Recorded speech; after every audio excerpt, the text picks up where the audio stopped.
When you hear the sound of the bell, you know you in the championship rounds with King Amin of Essex. So let's get to it. We're going to start with the controversy. Again, I said on IG as much. I'm not going to use the word robbery. Robbery, if you use that word too much, then it's going to lose its meaning. Definitely say controversial. Um, Decision for Natasha Jonas, a split decision over Mikaela Mayer.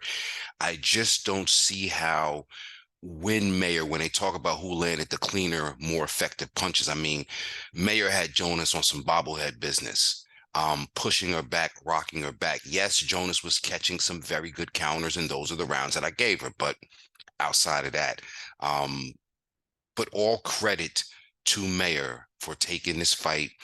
And did you guys hear? She said she's willing to move up to 147 to face Claressa Shields. Now I'm going to deter for a minute. Um, that's what we are supposed to do. So Claressa Shields, maybe you're watching, maybe you're not. You can't collect people to be your friends and then say we'll never fight. It's business. Because apparently these women that you are friendly with, right? Now think about that. Mikaela Mayer and Alicia Bumgarner, rivals, clearly rivals, but they both would be willing to face you. That's just being a competitor. I don't think there's any personal feelings involved. You know what I'm saying? Neither one of them like each other, but they'd be willing to face you. That's competition. That's boxing. So we'll see if that ever happens. We know Shields is preoccupied with PFL, but hey, seems like she's got at least two fights at 147 against boxers and not against Chris Cyborg that is on the table. So hopefully we'll get that. Maybe, maybe not. But let's talk about where Jonas goes from here, because there is a bit of duckage going on. I gotta say that. And maybe not duckage. Let me say politicking. And champions, they do this, they call it A side slut. I call it A side slut talk. Um, so yeah, Jonas mentioned, yeah, I'd love to do the rematch, but she's got her sights set on Jessica McCaskill. You owe us that rematch. You absolutely owe us that. You owe Mayer the rematch. Maybe you do, maybe you don't. But the welterweight division is currently preoccupied, Natasha. By who? I'll let you know. Bad gal Sandy Ryan is in there against one of your former opponents, and a former world champion. Let's not diminish the great Terri The Belter Harper by just saying an opponent. She's a former world champion. Um, and she's a great competitor, competed in at least two different divisions. So a pure athlete. And that's what's gotten her by throughout most of her career. Like I said, been in there against a lot of the best. And now she's in there against Sandy Ryan as Ryan makes her return to action. I love the fight because, again, a world-class opponent in Harper only gives Ryan more opportunity, more seasoning in preparation for what we're all looking for. Again, that welterweight division is preoccupied because not only do you have Sandy Ryan versus Terry Harper in March, you also have Jessica McCaskill versus Ivana Habazin. That is scheduled for, I think, March or April as well. And what we are hoping for is that both, anything could happen, but what we're hoping for, because we love the battles of undisputed, we love, the get back, so to speak. So what we're hoping for is that Ryan is successful in her outing, McCaskill is successful in her outing, and we get that rematch for undisputed of the welterweight division. So, um, Jonas, I'm not really sure what's on the table. Don't give Lauren Price a chance. I think that's a little bit too early. Why don't you let Lauren Price deal with D. Allen first? So maybe, hey, Natasha, maybe just go have a seat and wait to, Ryan and McCaskill get it all worked out, and hey, as we get more seasoned chronologically, we could use the time off. And Natasha Jonas is definitely advanced chronologically. So enjoy the time off, time off, time off.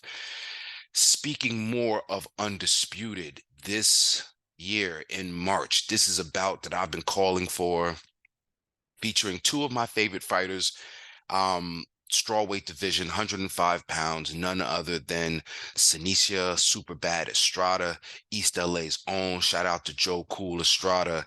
I love the story. I'm a girl dad myself, so it resonates with me very, very deeply. And plus, Estrada's a very accomplished champion. I mentioned to you guys a few weeks ago, she has that win over Tiny Tina Rupert, right? Now, Estrada's opponent is the Dimple, my girl, your girl, Wonder Woman herself, Yokasta Valle. Um, Also the daughter of a girl dad, all right? Her pop's got 5 daughters, right? Psh, he must have that pistola on Dizak. Um, but yeah, this fight between two, this is kind of like Spence and Crawford of the women's, of this weight, if you will, in the women's side of things. Lots of rivalries, talks about other side of the street. One fighter, leaves one promoter, in order to kind of make things happen. So this fight has been culminating to crown one of these women undisputed, and it's going to be a hell of a fight. Strada's got the speed and the youth, power.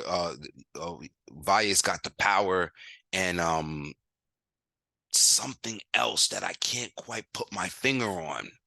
Because yes, she has the loss to Tiny Tina Rupert. So there's kind of like that feeling of like, I can't lose. Like there's a sense of desperation that she has, that when a fighter, when they're putting it all on the line and they know what they have to lose, they just, they shift gears. And I think that that's what's been significant about Valle's career. Yes, she's 27-2, those 2 losses only to former or current world champions, but she's taken those losses and they're kind of so far in the past, doesn't matter. Meanwhile, Estrada, she don't plan on losing, especially not to Valle. I think there's probably some respect there, but there's a lot of contention. I know nationally, the Costa Ricans are coming out strong, and then it's a lot of things with it. But we got to see this fight for undisputed. I believe it is March 28th. So guys, stay tuned and watch for the buildup. All right. Other news and notes. Split Team Management, who has been doing some very good things, especially with women's boxing. They have, I want to call their flagship women's fighter, and Zarina McCoy, the IBO champ, super welterweight champ. They also signed Tiara Brown. She's the featherweight prospect out of Florida.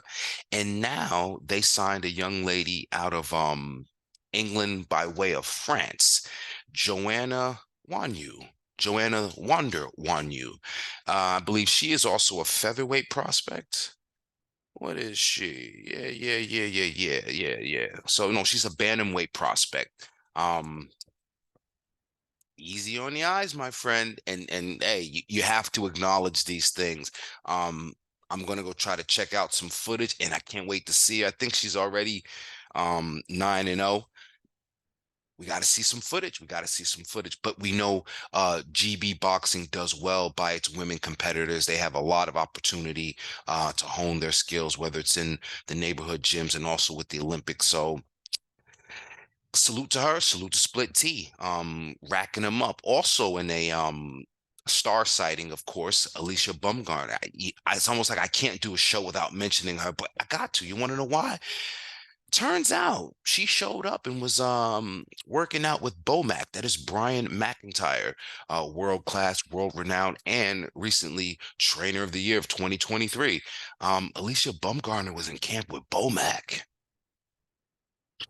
What do you got to say now? Because there's the one thing I'll say, and then I'll move on. Do you think Bomac would be willing to associate himself with someone that he thought would besmirch his reputation? I'll leave it there. Also some more news and notes. What's a Marcela Cornejo? She is making her welterweight return. I guess she was in action not too long ago. She did have a bout after Shields, but she's in there against the veteran Candy Wyatt. That's on the undercard of so I think it's on the undercard of John Ryder and Jaime Munguia, which is this weekend. I don't know, but be sure to check that one out. And Fight week. Fight week. This one is important. You heard me talk about her last week. This is a title defense. Gabriela Sweet Poison Fundora. She's defending her she got a flyweight IBF title against Christina Cruz. Cruz is undefeated, 6-0. We know Fundora's undefeated herself. This should be a great showcase bout. This is on the Ryder Munguia card for sure. Yeah, so yeah.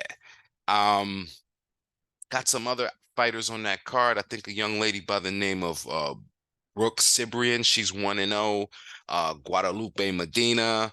And it's pretty thin for women's action this week, man. But I think a lot of the news is very important, especially the title bouts, because it's what we need. And a lot of us that really follow women's boxing hang our hat on the fights are to be made. Nobody's ducking no smoke. You see, I started off talking about Mayer willing to fight Shields. We already know Bumgard is willing to fight Shields. Nobody's ducking smoke on the women's side. And I may venture out to say it took a shorter duration to make Valle Estrada than it did some of the more notable fights that we wanted to see on the men's side of things. And part of that is not just because it's man or woman, it's just the business of it. The money has to be there. But this is the kind of fight, all these fights I mentioned, Sandy Ryan, these women are the stars that will continue to bring light, recognition, credibility, and equity to women's boxing. So that's it for now. Thank you guys for joining me and tuning in. Drop a like, drop a comment, share this with your peoples. Go ahead and feel free to pilfer information and share it as though you made it up or did the research yourselves. I don't give a fuck. You want to know why? Because if you share this, then that means you are a fan of boxing. We're somehow related. This thing of ours, it saves lives. Check me out on IG, Twitter, and here.